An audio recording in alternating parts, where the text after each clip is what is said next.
Mossad, one of the most effective secret services in the world. Its job, to prevent another Holocaust.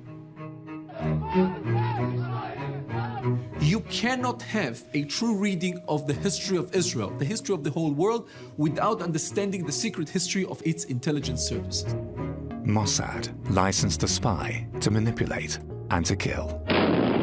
Hezbollah commander was killed in a bomb attack. Assassination of a leading Iranian nuclear scientist. Mossad impacts global politics with spectacular operations. Mossad has been involved in every major incident in this region for the past 50 years.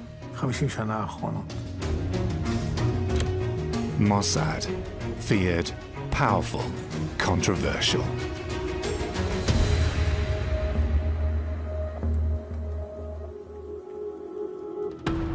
Dubai, 2010. Images straight out of a spy story. Surveillance cameras in a hotel lobby record how Mossad agents posing as tourists latch onto their target, a leading exponent of Hamas, a Palestinian militant organization.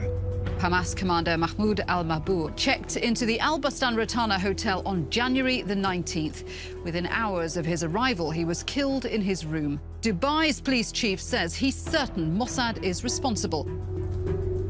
In the eyes of Mossad, al-Mabhouh was instrumental in procuring missiles for Hamas, intended to kill Israelis. Yet, does this justify murder?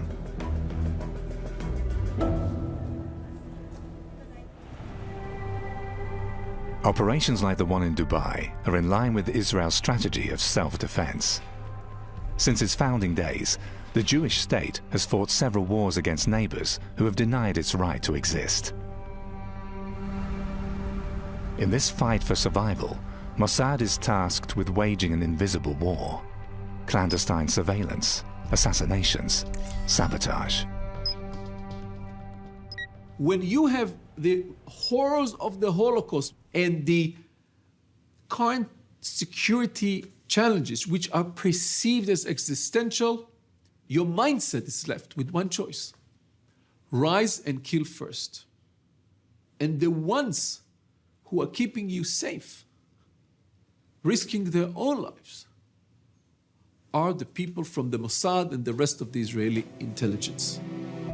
The operation in Dubai is only partly successful. The liquidation of Mabhouh may have gone according to plan, yet Mossad is publicly exposed. Its agents barely managed to get out of Dubai. Mossad denies any involvement, albeit rather half-heartedly. Looks like whoever planned it did a good enough job and took that into account.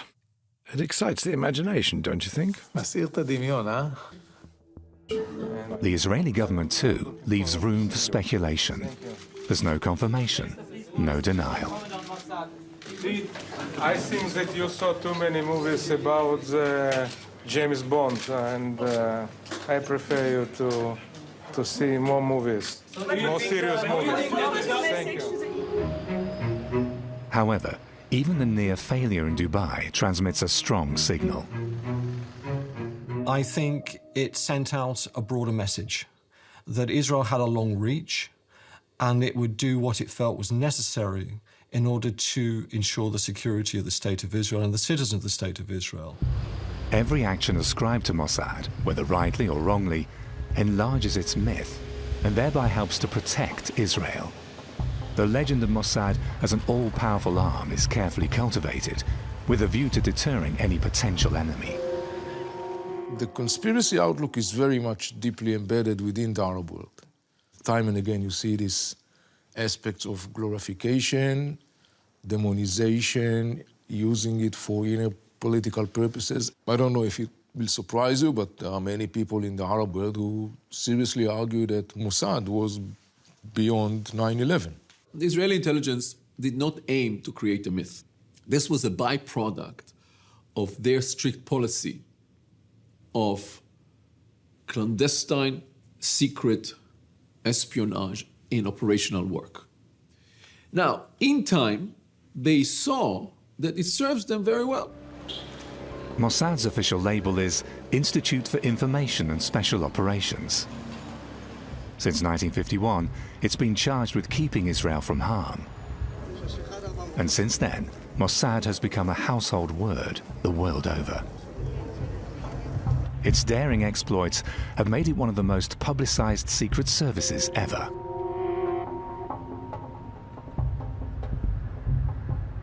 According to estimates, however, Mossad employs merely 3,000 people, a tiny establishment compared to the CIA, which can call on up to 23,000 operatives. Yet in terms of demography, Mossad is a giant. When comparing the size of the two countries' respective populations, it's about 5 times bigger than the CIA. Today, Israel invests considerably in Mossad. Yet the value of well-aimed, discreet measures of protection was recognized at an early stage.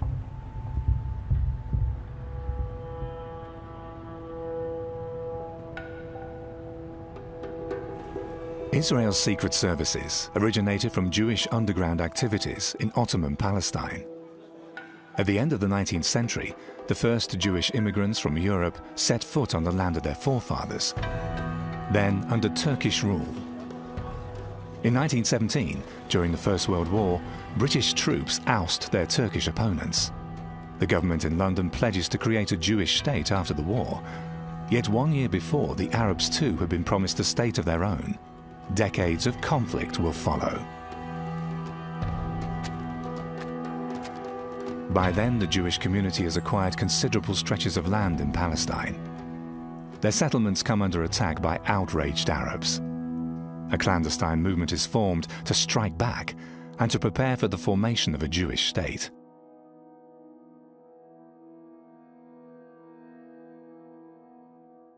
It was obvious that the Jews in Palestine were a minority and could only muster limited military forces. So having information and intelligence early on was a major asset. Information helps to win wars and also to win peace. That is why intelligence services are as important for Israel today as they were back then, to forestall attacks and to promote political developments.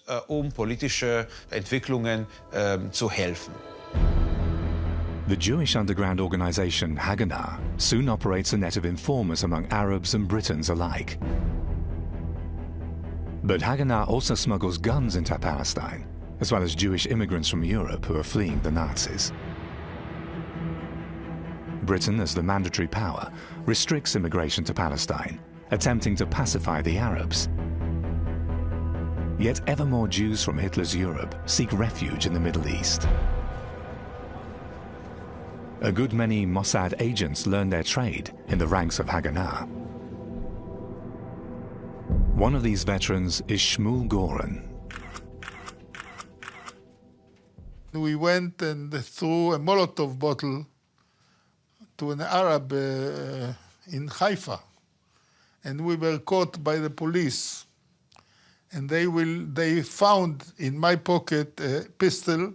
I was jailed 3 days in the British in a police station. The British authorities decide to put the squeeze on Haganah. Raids on suspected gun caches amounted with ever-increasing frequency. Yet now, Jewish infiltration of the security forces pays off. And then came somebody and told us that if the British sergeant will ask you, what are you doing here, you just tell him that you don't know. We were caught in the street, and the sergeant was operated by the Haganah because they gave him money, or maybe I think that his wife was Jewish. I don't remember the reason, but he worked for us, and he saved us. So this was my first experience in this kind of business. With the end of World War II, the situation in Palestine takes a turn for the worse. Hundreds of thousands of Holocaust survivors are looking for a safe haven. Great Britain refuses to suspend the restrictions on immigration. In view of this, Jewish activists are determined more than ever to fight for an independent Jewish state, capable of offering protection to their kin. Radical splinter groups target British institutions. One of their leaders is Menachem Begin, a future Prime Minister of Israel. They blow up the King David Hotel in Jerusalem, the seat of the British administrative headquarters. 91 people die. In 1947, Britain announces her withdrawal from its mandate. The UN decides on the partition of Palestine. The resolution for Palestine was adopted by 33 votes. The Jewish state colored light, the Arab state dark, Jaffa to go to the Arabs, Jerusalem internationalized. The vision of a Jewish state has become a reality. By now, a third of Palestine's population is Jewish. Yet the UN resolution accords them 56% of the land. The immediate consequence is an irregular war.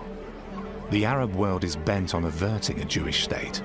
The surrounding countries support the fight of the Palestinians against the Jews. It's the hour of Haganah.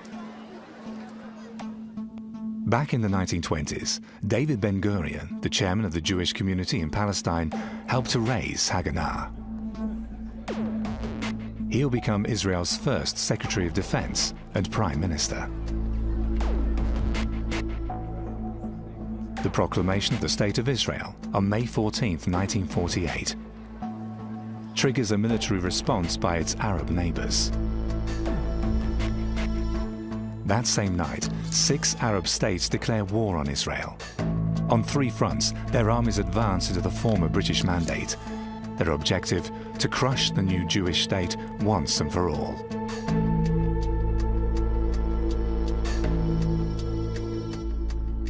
In terms of troop strength and equipment, the Arab alliance is vastly superior to the Israeli forces. Their soldiers have yet to learn the rules of conventional warfare. But the former underground fighters are well organized and highly motivated. The young men and women of Haganah know exactly how to achieve maximum effects by limited means. When Israel was declared in 1948, the population was around 650,000. Demographically, it was very small compared to the surrounding Arab states. And Ben-Gurion, as I say, was very, very keen to ensure that intelligence becomes a force multiplier for a state which was resource poor and relatively weak. Not just in forewarning, but equally in carrying out operations which strategically can benefit the newborn states. Their strength lies in collecting and evaluating intelligence, and they have a clearly defined aim. As for their enemies, it's quite the opposite. The Arab rulers are, above all else, determined to look after their own interests first. In July 1949, Israel has won its first war against its neighbors.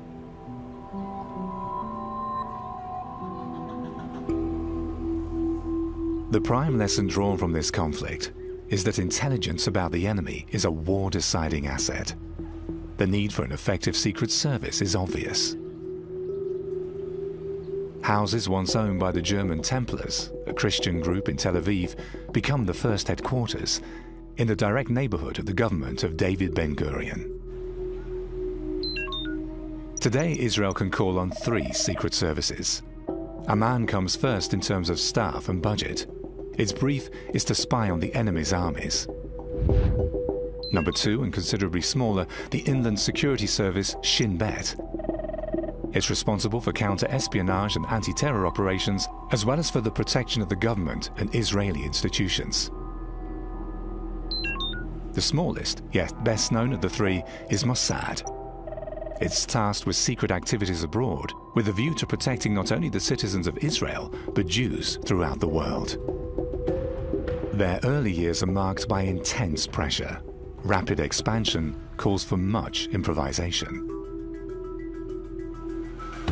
Among the first operatives, former underground fighters like Shmuel Goren. We didn't have the faintest idea. There was no one to tell us how to run this sort of thing.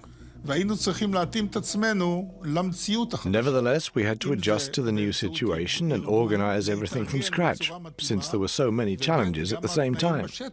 There was war and there was terror. Right from the start, Israel's spies are not only tasked with collecting intelligence, but also with conducting special operations. It's a strategy derived from irregular warfare, to weaken the enemy without risking open confrontation. The Jewish state must conserve its resources. Mossad becomes the spearhead of this policy. Issa Harel, head of Mossad since 1952, even begins to recruit former radical underground fighters who were declared enemies of David Ben-Gurion. Issa Harel wanted to curb extremist influence on internal politics. That's why he devised the idea to bring them into Mossad, to offer them a job that would allow them a proper existence, as well as to keep them from becoming politically active. And of course, to tap into their special talents. Some of them were tough killers with experience in terrorism and assassinations. David Ben-Gurion intends to build a democracy along Western models. Yet the feeling of constant threat soon calls for compromises. Ben-Gurion spoke about democracy, but he was not such a, I would say, an executioner of democracy. And so when establishing the intelligence community, he insisted on 100% secrecy, not even pronouncing the names of the organization, so not acknowledging their existence. If you do not acknowledge the existence, you don't need to obey any rules. The state of emergency declared by Ben-Gurion in 1948 is still in effect. For the Israeli forces and Mossad, this means walking a tightrope, to act in accordance with democratic rules and the law, and to effectively safeguard the security of the state at the same time.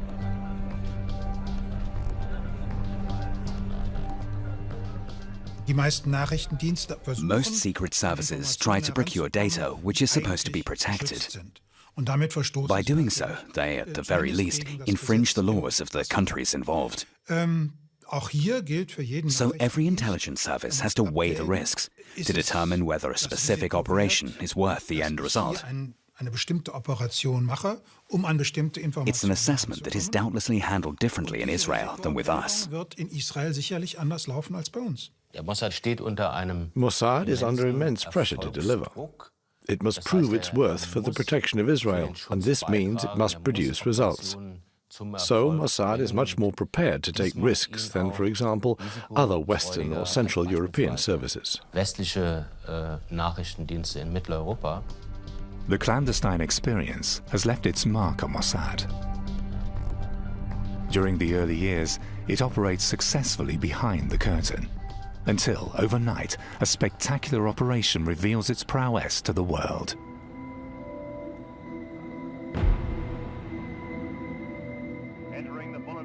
Jerusalem, 1961.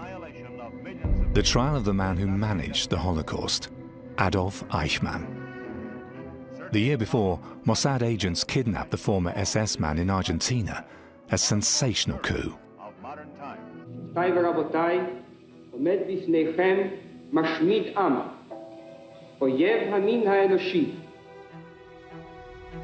Eichmann was one of the key organizers of the Holocaust. After the war, he manages to escape to Buenos Aires, where he lives a sheltered existence under a false identity. When Mossad is tipped off about his whereabouts, a 67-strong team is sent to South America. Mossad agent Rafi Eitan is in charge of the operation. We were in a hideout close to his home. I went up to him saying, "Momentito, senor," and double Nelsoned him to the ground.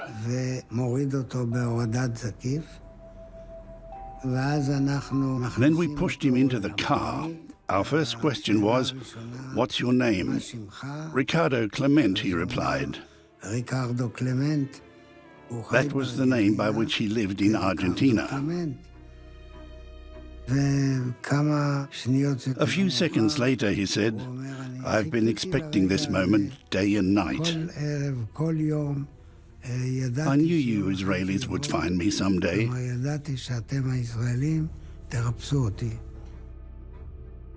It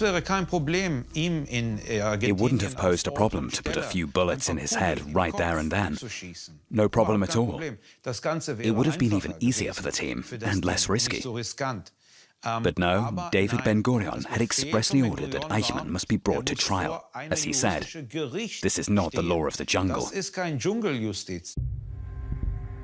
In the case of Adolf Eichmann, Ben-Gurion ostentatiously seeks out the public, since many Holocaust survivors accuse him of displaying too little interest in their ordeal. And indeed, hunting Nazis is not among the top priorities of the Israeli government. How many Nazis were executed in Israel after the war? No matter what was alleged later on, Israel did not actively search for Nazis, and neither did Mossad. Israel and West Germany have just begun to establish official relations. For the leaders of the two young states, pragmatism is paramount, and this calls for leaving behind the past as far as possible. However, in the cabinet of German Chancellor Konrad Adenauer, there is Hans Globke. The head of the Federal Chancellery has a Nazi past, a topic that might cause trouble if mentioned during the Eichmann trial. Eichmann was in some contact with Globke, and Globke was aware of the existence of Eichmann in Argentina. I think that the people who remained in the executive branch of West Germany didn't want people to speak about their past. The German government insists that Globke's name be left out of the trial. As it turns out, Germany's Federal Intelligence Service, the BND, as well as the CIA, have been well aware of Eichmann's hideout in Argentina for some time. But still, it's a huge boost for Israeli self-confidence that a leading Nazi criminal has been caught by one of their own services.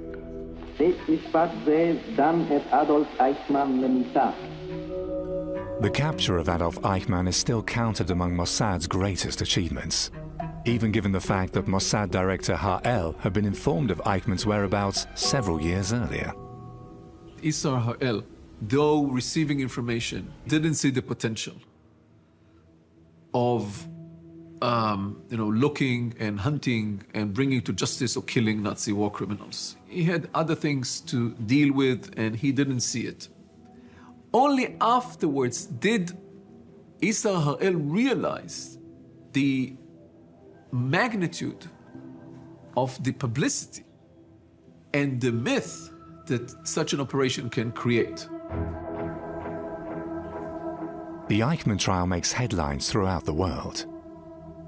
To Mossad, it becomes the foundation of its myth, telling Israel's enemies, our agents may strike anywhere. It made us proud of ourselves. We, the Jews, had shown to the world. You tried to annihilate us, and now what? We are here. The Jewish people lives and exists. After Eichmann, only one other Nazi criminal is apprehended by Mossad.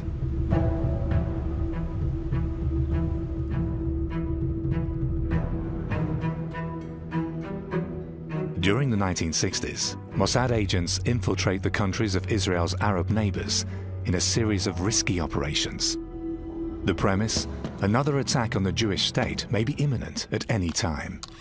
Since 1949, Israel has occupied land which the UN had accorded to the Palestinians.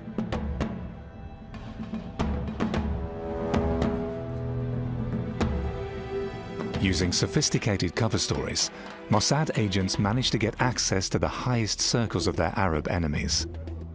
From there, they recruit further agents and informers,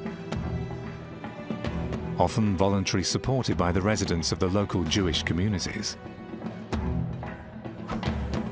At Mossad headquarters in Tel Aviv, agents are briefed about operations abroad.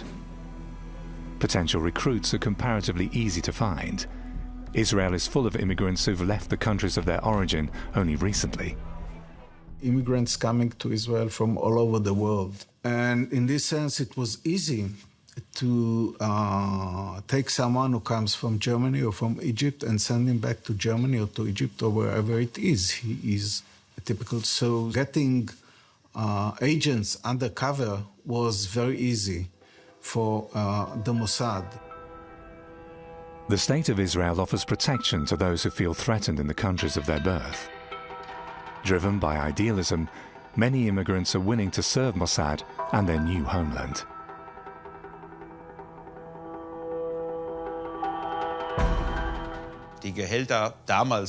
Salaries were very low back then, and the risk was always gigantic. Every agent knew that an arrest would lead to extensive torture and painful death. In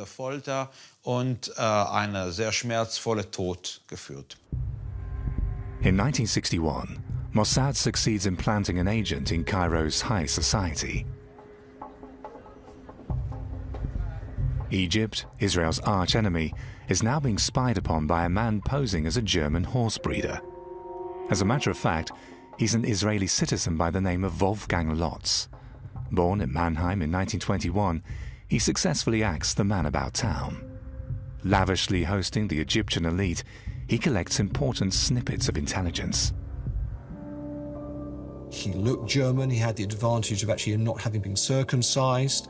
He was born of a Jewish mother and a Christian father, had immigrated to Palestine when the Nazis came to power in 1933, had fought with the newborn IDF in the War of Independence. He was able to set himself up undercover as a former German Wehrmacht officer in the Afrika Corps. The BND, Germany's Federal Intelligence Service, lends a hand in creating the cover story of Wolfgang Lotz. He spends several months in Germany to prepare for his part as a veteran of the Wehrmacht. In return, he will report on the schemes of die-hard Nazis in Egypt. Should the Egyptians smell a rat, the BND would help by maintaining the charade of Lotz being a German agent. And indeed, when Lotz is arrested in 1965, the deal between Mossad and the BND saves his life. Even after his cover was blown, his real identity was closely shielded by both services, which in turn led to an extremely mild sentence for espionage and some other criminal activities in Egypt. And so, quite soon, Lotz was shunted off to Germany. Extrem milde Strafe erhielt und relativ bald in die Bundesrepublik abgeschoben wurde. As an allegedly German spy, Lotz is merely sentenced to life. In 1972, he tells his story to the press, thereby adding further to the myth around Mossad. If you have to take on the identity of another person and live this identity day in, day out, then you become this person, right into your thoughts and dreams. If you don't manage this, you're not suited for the part.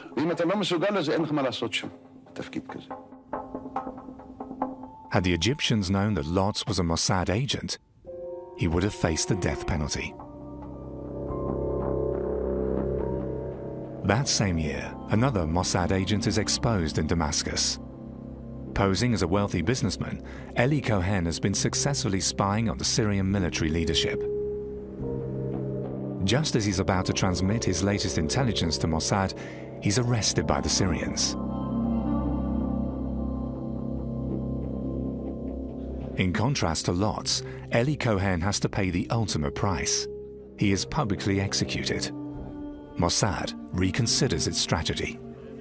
After the capture of Eli Cohen, the capture of Wolfgang Lotz in Egypt, which was a problem, I think that the Mossad became more prudent with regard to sending his own men to target countries. It focused more on recruiting agents in the country, in the target countries, and it became evident that it wasn't so difficult to get sources in Arab states. Mossad decides to buy into access. Its spy masters now supervise their human sources from a safe distance, often channeling considerable sums to them as a reward for their treason. I was sitting at home in Israel. In the paper, I saw a picture of an Arab I knew, hanged. His country had captured him and hanged him. I remembered my dealings with him. I thought, am I to blame here? Look, when he agreed to do it, he knew about the risks involved. He reaped the benefits he had hoped for. The possibility that it would happen was in the air. And it happened. Anyone spying for the arch-enemy runs an enormous risk. Yet time and again, Mossad succeeds in recruiting high-yield sources. Often, its operatives must hide their Israeli identity. Most of the time, money is the decisive incentive. Yet sometimes, the reputation of Mossad may even prove a major help when it comes to persuading a potential source. So people come to me and they ask me in Arabic because I'm fluent in Arabic, so they ask me if I'm Mossad. And obviously I'm saying, I'm not a Mossad. So the next question they ask me is, how can I join Mossad? Mossad invests a lot into cultivating its informants and promises protection wherever possible. As a result, there are numerous business-like relations in which money is traded for intelligence, often over decades. There is no substitute for having a well-placed human source, but you're going to have to complement it with this bigger task of finding ways of processing mountains and mountains of information so you can find out that and identify that next threat that wasn't high on your screen yesterday. It's a challenge that has not diminished since the early years, and sometimes even Mossad is blind.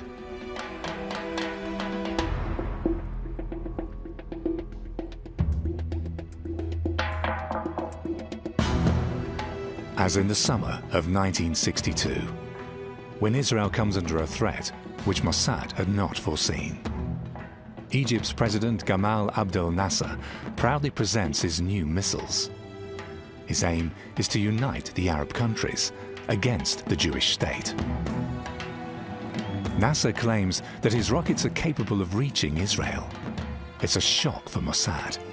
Its agent, Wolfgang Lotz, had not reported on any dramatic progress in the Egyptian missile program.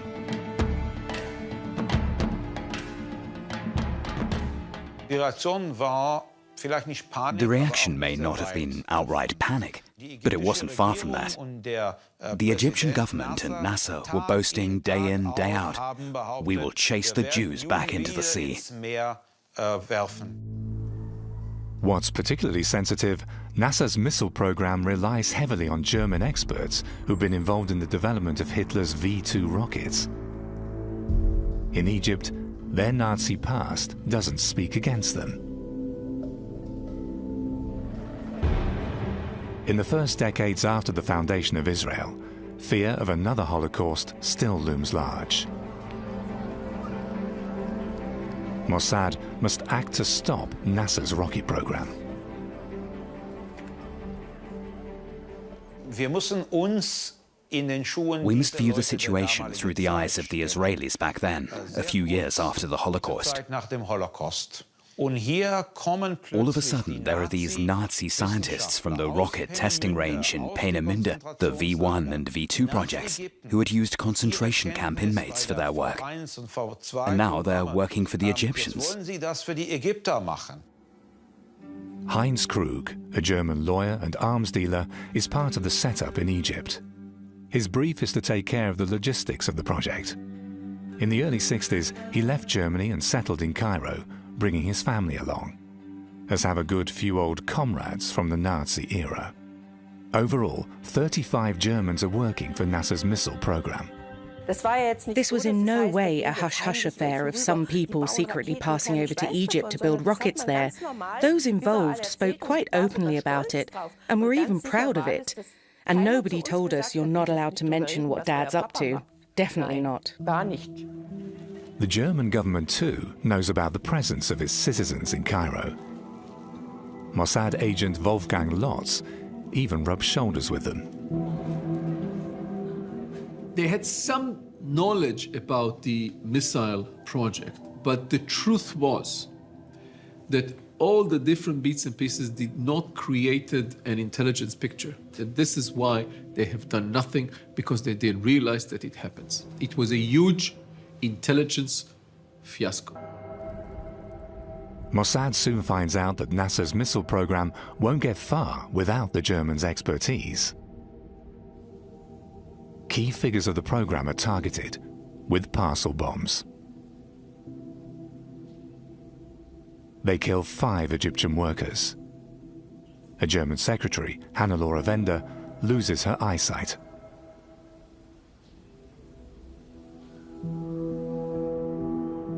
However, Mossad then decides on a different approach. It's easier to conduct operations against the missile specialists in West Germany. Meanwhile, Heinz Krug and his family have returned to Munich. They probably picked him out because he was in charge of the logistics. He organized the manpower, the material, and kept the whole thing running. He was the one who always tried to get them to work as a team, so he was practically the boss. On the morning of September 23, 1962, Heinz Krug leaves the family flat for his office. It's the last time his daughter Beate will ever see her dad. Her mother later told her that he'd received threats. What had happened? According to a Mossad agent, the scheme ran as follows. He had lured Krug into a trap using the cover of an Egyptian businessman. Together with some fellow agents, he had overwhelmed Krug and abducted him to Israel, where, so the story goes, Krug had been subjected to extensive interrogation. At the same time, Mossad had tried to put the blame on the Egyptians. There really wasn't any actual motive for the Egyptians, since my father got along quite well with them. So this Egyptian angle didn't make any sense at all, at least not for us. Later on, it became ever clearer that, like it or not, everything pointed to Israel, where they denied it, of course, in the beginning. Beate Zoller and her brother look into it for themselves once they are old enough. They publish a book on their findings about the disappearance of their father. Officially, the case of Heinz Krug has never been solved. And it seems it was not only Mossad with a vested interest in keeping matters this way. We were sitting at the dinner table when the bell rang. There were 2 gentlemen who, according to their service cards, were German Federal Intelligence men. They told us to refrain from digging up all sorts of things and to stop chasing phantoms, that I should rather keep a low profile.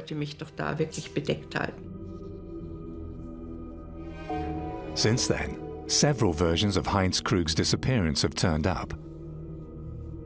According to the latest research from Israel, Krug was finally killed by Mossad after a series of interrogations.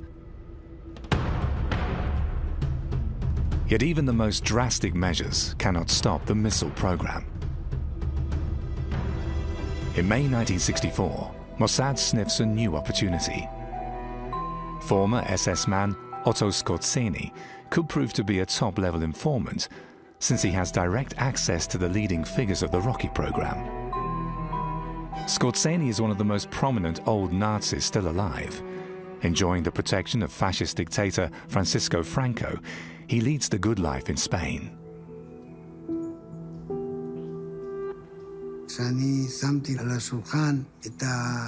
When I suggested recruiting Skorzeny to our head of operations, he said, "May a hair sprout from the palm of my hand if you manage to do it." As you probably know, there have been some recent news stories that the people who kidnapped Eichmann are also looking for you. They can come and I will receive them duly. How do you mean duly? Oh, how they deserve it. Otto Skorzeny doesn't seem to be worried. And why should he be? Since he has struck a deal with Mossad.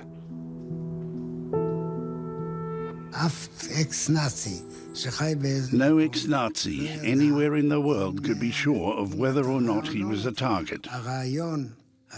The idea was to offer Skorzeny freedom from such fears. We said we wouldn't touch him. On the contrary, we'd protect him.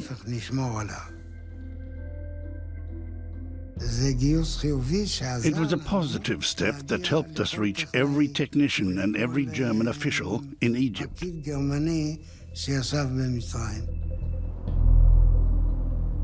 Skorzeni's contacts plus diplomatic pressure on the German government pay off. One after another, the German scientists leave Egypt. By 1965, NASA's missile program has come to a halt. Yet the fight for the Holy Land merely enters a new phase. The missile threat may have been eliminated, but NASA has found a new and potent supporter.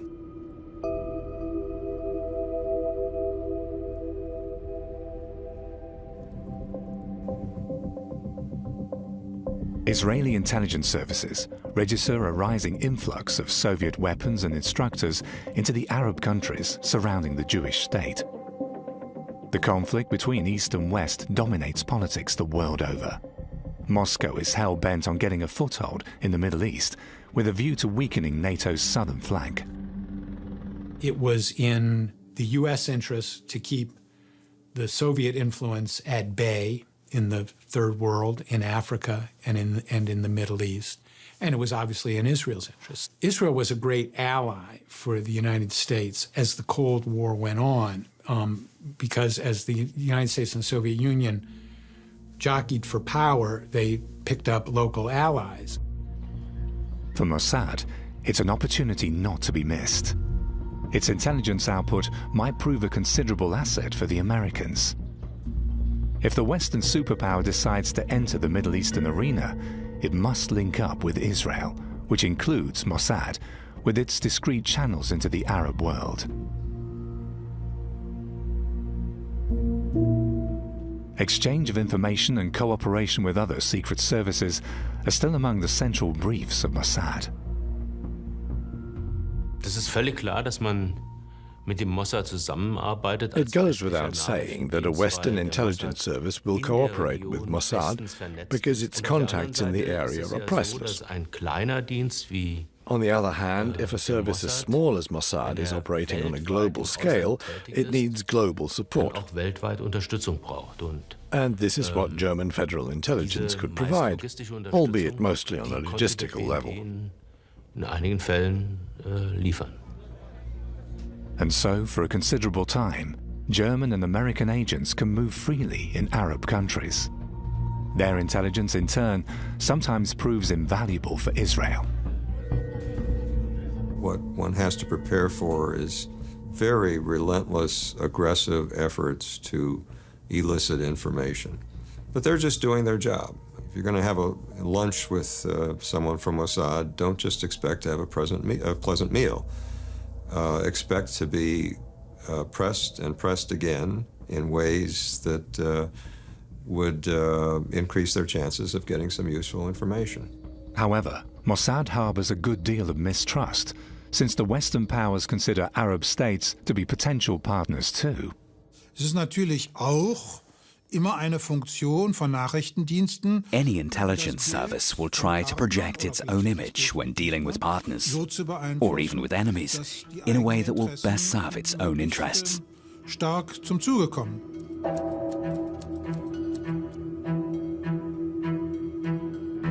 When Ben-Gurion seeks the cooperation of American secret services in 1951, he still does so cap in hand.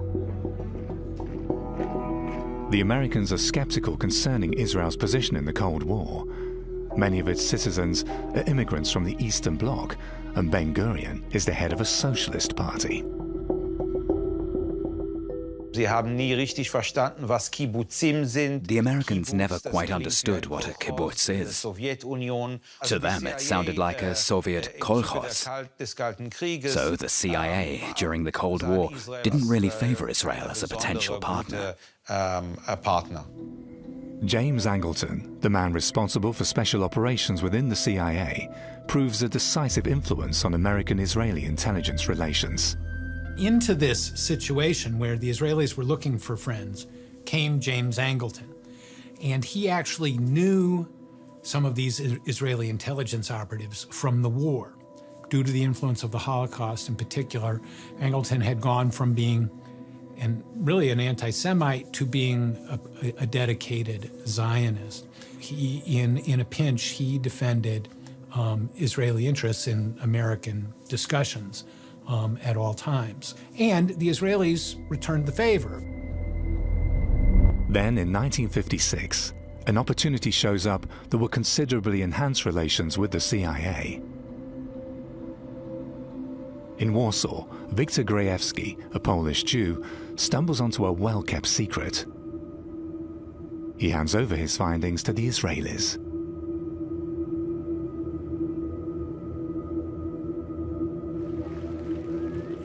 It's a transcript of a programmatic speech by Nikita Khrushchev, the new #1 in the Soviet power apparatus. The Israelis recognize its importance at once and pass it on to the CIA, which until now had tried in vain to lift the lid on Khrushchev's strategy. It's a watershed. Israeli secret services have proved that they are worthwhile partners. By now, James Angleton is a key figure within the CIA. He intends to intensify the cooperation with Mossad on a long-term basis. They were not interested in compromise or negotiations with the enemy. That was the same thing with Angleton. He's very hardline anti-communist. So he thought of the Israelis as a model for the Americans. So it was a meeting of the minds. The close links between Mossad and the CIA pay off for both sides.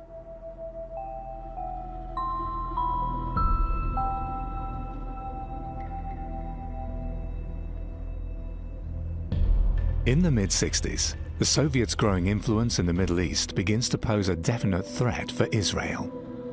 The delivery of modern combat jets to surrounding Arab states is cause for alarm. The MiG-21 has a reputation for speed and maneuverability, on a par with the latest Western-built jets. Not only NATO intelligence is eager to learn more about its capabilities, at Mossad, they devise a plan. The scheme: to find an Arab pilot willing to defect and fly his plane to Israel. Once there, it could be evaluated in more detail. Using its channels into the Arab world, Mossad finally produces a prospective candidate. Munir Redfer is a fighter pilot with the Iraqi Air Force. He was an Assyrian Christian, and because of that, it was clear that he wouldn't be promoted any higher than his present rank. So, he was frustrated and angry. Our people knew exactly how to play him. He was offered money too.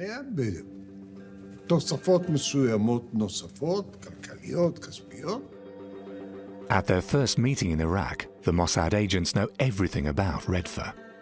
Carefully, they begin testing the water with him. I asked him, "Did you ever think of defecting with a plane? Your wife and children must, of course, be extracted before then." "But with what plane?" "Well, with one of your latest jets." "Pardon?" "Wherever I fly, they'll hang me, be it in Jordan or in Syria. Or they'll send me back and then they'll hang me here." I said, "There is a country. Trust me." "What about flying to Israel?" He was shocked. "Israel?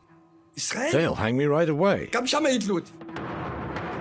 Yet in the end, Redfer agrees, on one condition. First, his family must be smuggled out of Iraq to protect them from reprisals. Was die Mossad-Agenten nicht verstanden. What the Mossad agents hadn't realized, the meaning of family is a bit different in Iraq than to us in the West. They thought, okay, wife and children. They hadn't reckoned with 32 people, nephews, nieces, cousins, and so on. They all had to be extracted by a secret operation. By midsummer 1966, everything is settled. Redfer peels off during a training flight and steers his fully armed plane on a low-level run to Israel. The risky scheme proves an outstanding success. For the first time, a MiG-21 is in Western hands. Other secret services stand in line to partake in the results of Operation Diamond. The Americans were the first because at that time we had a very vital interest to strengthen our relations with the Americans. The Germans, the Italians, the French, and the British sent here representatives. So that was also, for us, a start of close cooperation with the West. After Operation Diamond, Mossad is finally established as a major player in the Western intelligence community. 12 months later, the benefits become even more obvious. During the Six-Day War, Israeli pilots make full use of the evaluation of Red Far's MiG. The kill ratio against their Arab opponents is 5-1. Historians and military experts agree Israeli intelligence was a determining factor for the quick victory in the Six-Day War.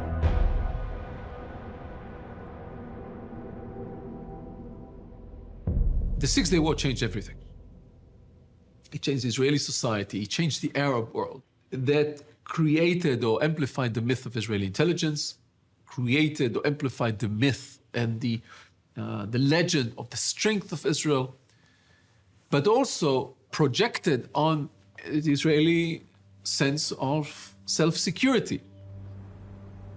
After the Six-Day War, Israel controls almost 4 times as much territory than that accorded by the UN in 1947.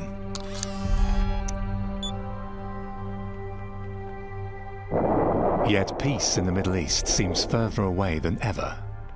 Israel's neighbors prepare for revenge, and the Palestinians too have lost much of their territory to the new regional power.